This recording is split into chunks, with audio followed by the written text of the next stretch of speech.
உடையார் பாகம் 3 126வது அத்தியாயம் தொடர்கிறது. 8 கைகளை உடைய 2 முழ உயரத்து காளி சிலையை 2 சிற்பிகளும் உற்று பார்த்தார்கள்.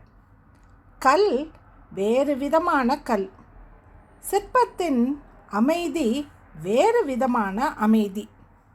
மிக நுணுக்கமான சிற்பம் என்று சொல்ல இயலாது. புடைப்பு சிற்பம்தான். காளியின் வாகனமான சிங்கத்தின் உடல் அளவு அதிகம் நீண்டிருந்தது. சிங்கத்தின் முகம் மனித முகமாக இருந்தது.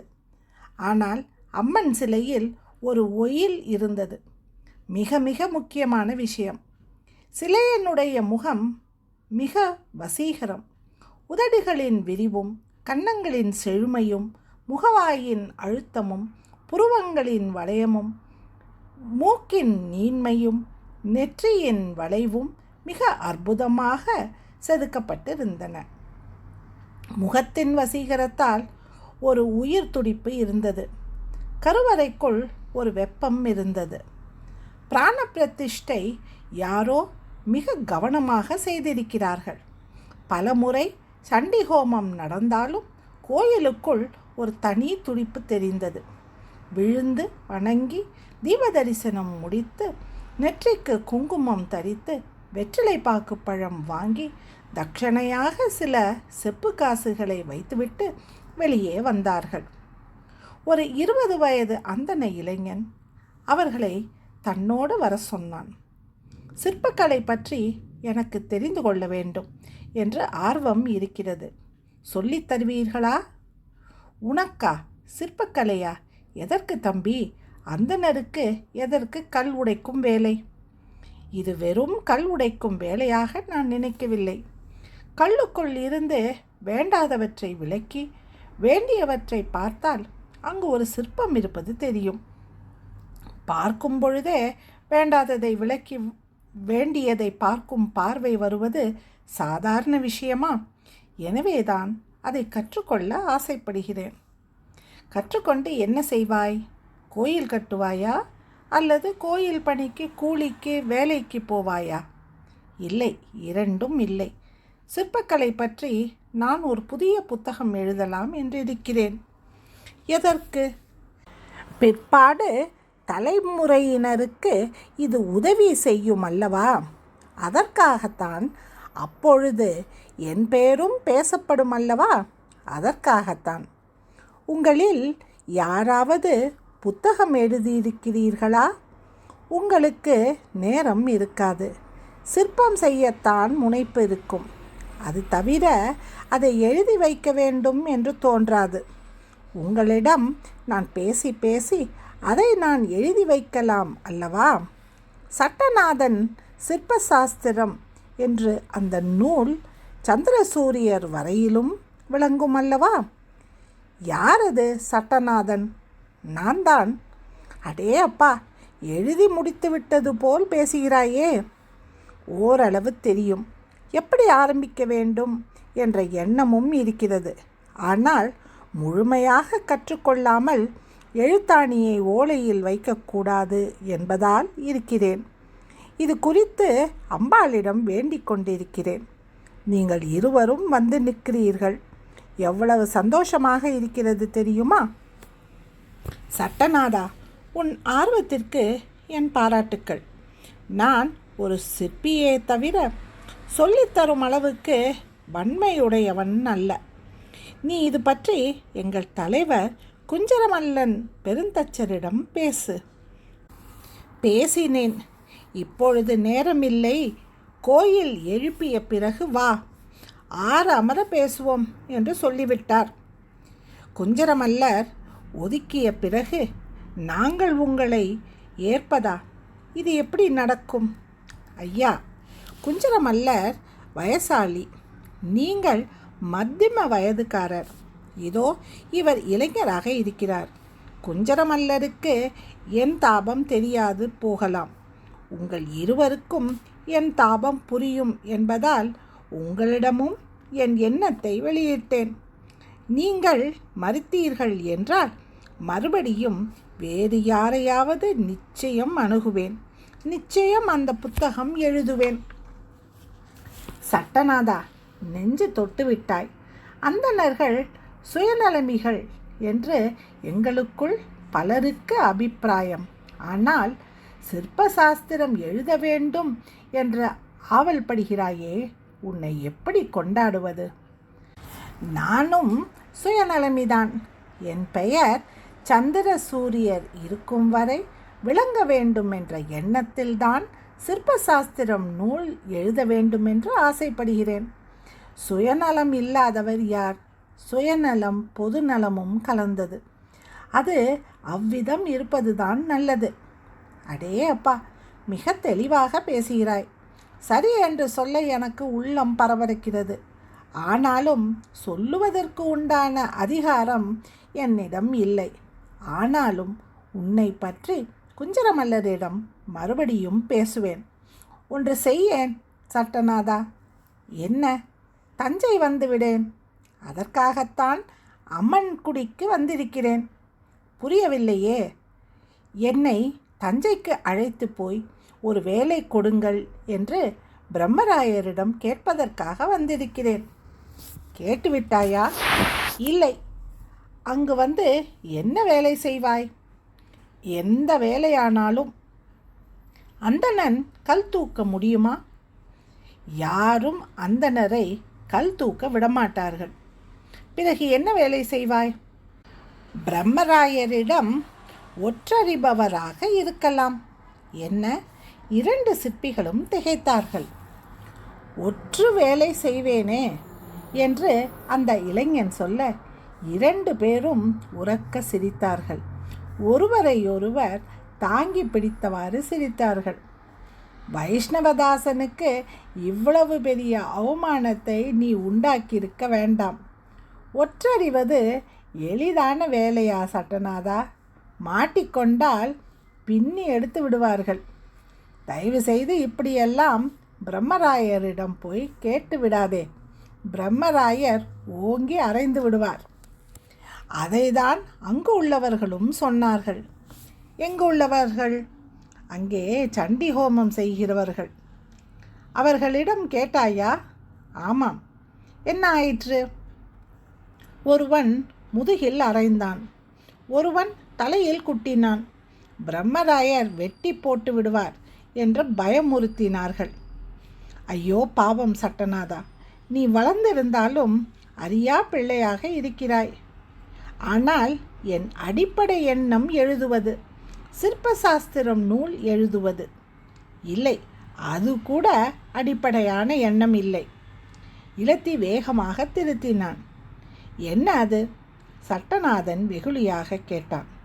சந்திர சூரியர்கள் இருக்கும் வரை உன் பெயரும் புகழும் நிலைத்திருப்பது, அதுதானே முக்கியம்?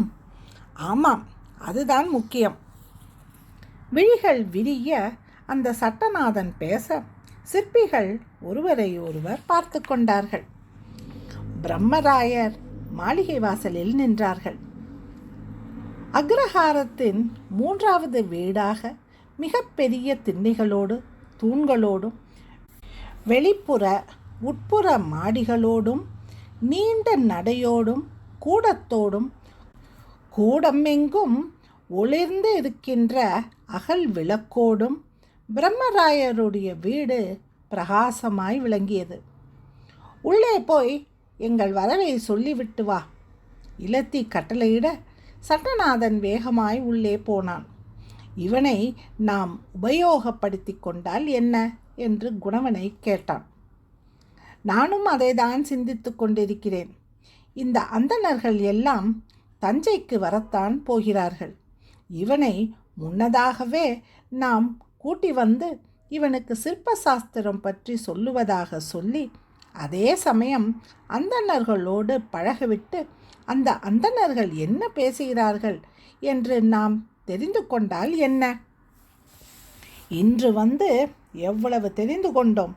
இது நமது பெருந்தச்சருக்கு எவ்வளவு உதவியாக இருக்கும். அவனை நாம் வேலைக்கு அமர்த்தி கொள்ளலாம். அதுதான் சரியாக தோன்றுகிறது. குணவன் சொல்ல இலத்தியும் தலையாட்டினான். என்ன சட்டநாதா?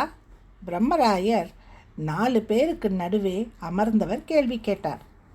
சட்டநாதன் அவருக்கு அருகே போய் மண்டியிட்டு கொண்டான். அவர் காதோரம் பேசினான். நீங்கள் சொன்னது சரி, அவர்கள் இருவரும் சிற்பிகள். ஆனால் பதுங்கி வந்து குளக்கரையில் உட்கார்ந்து அந்தணர்கள் பேசுவது அனைத்தையும் கேட்டுக்கொண்டிருந்தார்கள். பிறகு பிரிந்து வேறு பக்கம் போய் மறுபடியும் குதிரை ஏறி அப்பொழுதுதான் வந்தது போல நடித்தார்கள். ஏதாவது அத்துமீறி பேசினார்களா? இல்லை. ஆனாலும் சிற்சில இடங்களில் அத்துமீறல் இருந்தது. ஆனாலும் சோழ தேசத்தின் மீது அக்கறையாகத்தான் பேசினார்கள். சோழ தேசத்திற்கு எதிராக யாரும் எதுவும் சொல்லிவிடவே இல்லை. நல்லது, உன்னுடைய விஷயத்தை சொன்னாயா? ஆமாம், சிற்பசாஸ்திரம் எழுத வேண்டும், சந்திர சூரியர் உள்ளவரை என் புகழ் இருக்க வேண்டும் என்று சொன்னேன். அவர்கள் வாய்விட்டு சிரித்தார்கள். ஒருவேளை என்னை வேலைக்கு கூப்பிட்டாலும் கூப்பிடலாம். அவர்கள் கூப்பிடாவிட்டாலும் நீ வேலைக்கு போ. சிற்பிகள் என்ன செய்கிறார்கள் என்று எனக்கு சொல். உங்களை பார்க்க வேண்டும் என்கிறார்கள் ஐயா. இதோ வருகிறேன். உனக்கு செலவுக்கு காசு வேண்டுமல்லவா? ஆமாம் ஐயா. ஒரு மரப்பெட்டியிலிருந்து செப்பு காசுகளும் தங்கக்காசுகளும் எண்ணி அவன் கையில் கொட்ட அவன் அதை கண்ணில் ஊற்றிக்கொண்டான். அதை ஓரமாக வைத்துவிட்டு விழுந்து வணங்கினான். காசு எடுத்து இடுப்பு முழுவதும் சொருகி கொண்டான். அவனுக்குள் தெம்பு வந்தது. அவன் முகம் மாறியது. கெட்டிக்காரனாக மாறாதே, அப்பாவியாய் இரு. சட்டென்று அவன் முகமாற்றத்தை கவனித்து சொன்னார். மறுபடியும் அவன் தன் முகத்தை மாற்றிக்கொண்டான். பிரம்மராயர் முன்னே நடக்க பின்னே தொடர்ந்தான். அப்படியா? பெரும் கூடம் தேவைப்படுகிறதா? மாதிரிக்காகவா? ஒரு ஜான் ஒரு கோல் என்றாலும் கோயில் எத்தனை முழம் வரும்? நல்ல உயரம் வரும். எனக்கு புரிகிறது.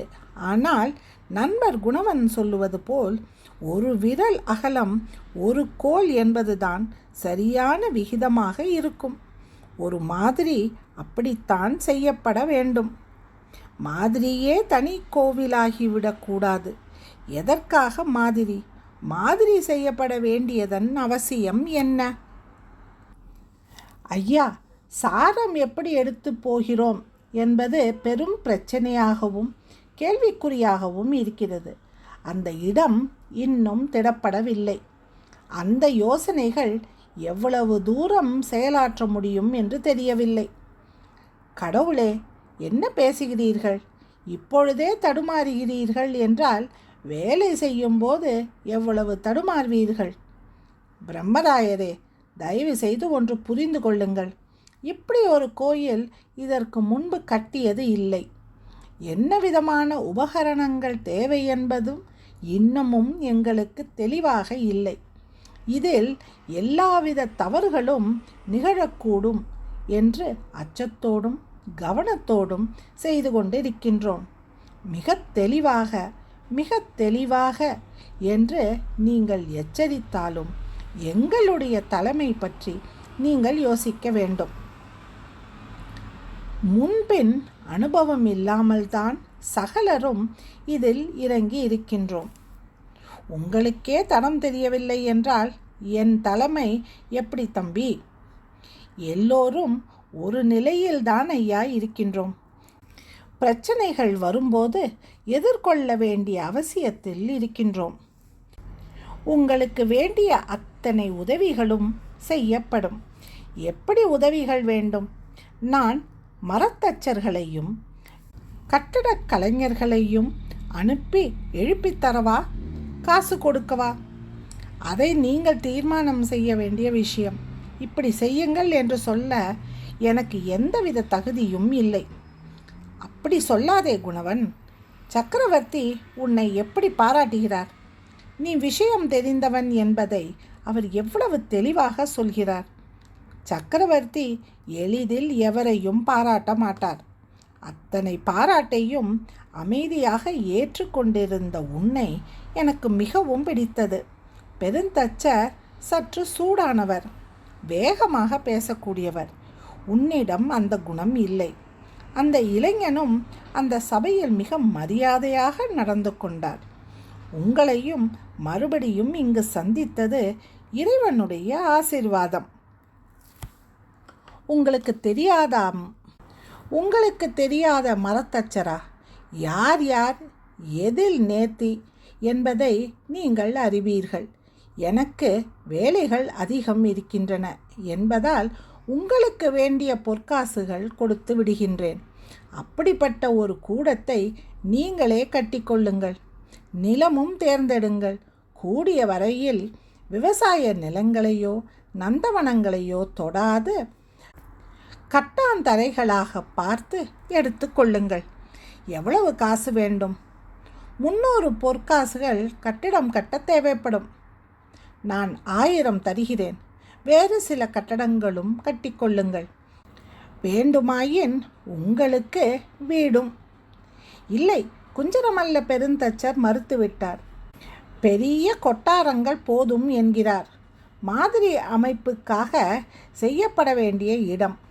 அதனால்தான் கல் கட்டிடம் தேவைப்படுகிறது. மழையில் பாதிப்பு வரக்கூடாது.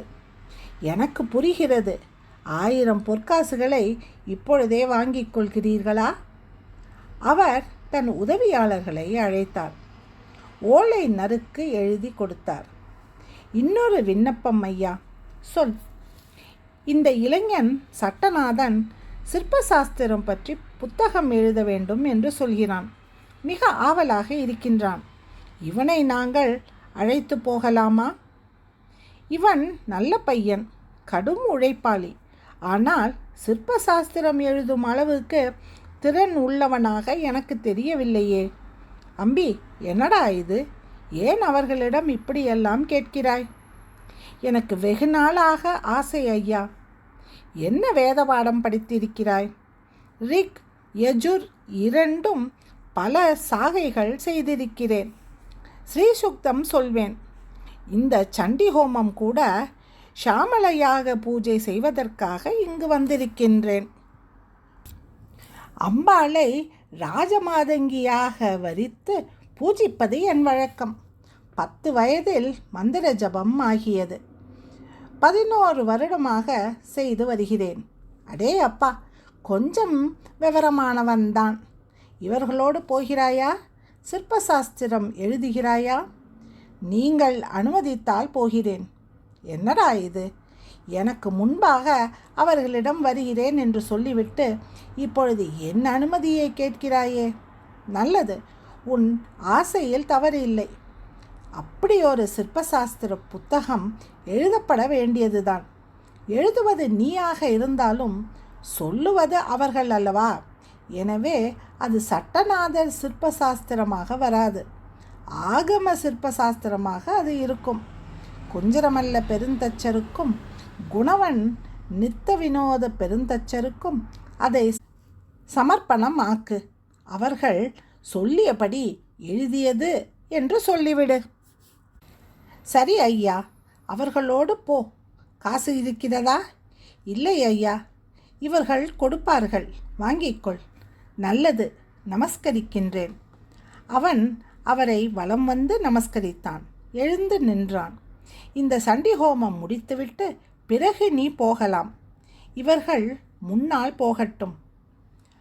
அடுத்த அரை நாழிகையில் சிறு சிறு மூட்டைகளாக 1000 பொற்காசுகள் தரப்பட்டன. அவற்றை குதிரையின் சேணத்தின் மீது வைத்துக்கொண்டு குணவனும் இலத்தியும் வந்த வேகத்திலேயே தஞ்சைக்கு பயணப்பட்டார்கள். போகும் முன் சட்டநாதனிடம் விடை பெற்று கொண்டார்கள். மீண்டும் நாளை 126வது அத்தியாயத்தை தொடரலாம். நன்றி, வணக்கம்.